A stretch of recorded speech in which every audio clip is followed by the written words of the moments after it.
That simple fence in your backyard could lead to a major legal battle. Want to know how to avoid it?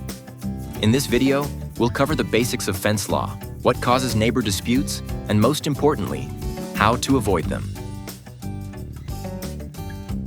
Fence laws are rules that govern who owns a fence, where it can be built, and who's responsible for maintaining it.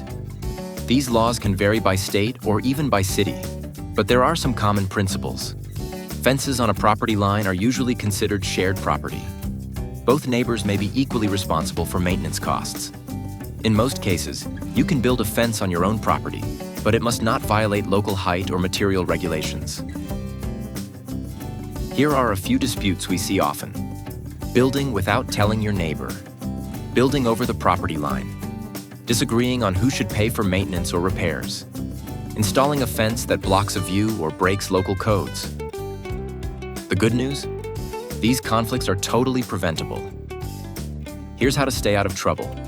Check local regulations. Always check your town or city's fence ordinances before building. Get a property survey.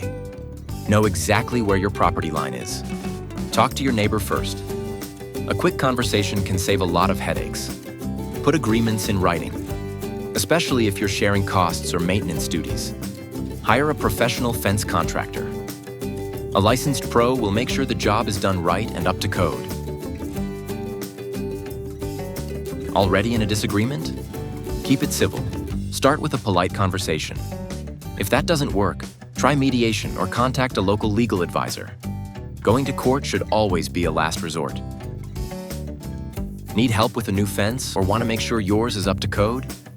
Visit caonfenceinc.com or call us today at 781-767-3596.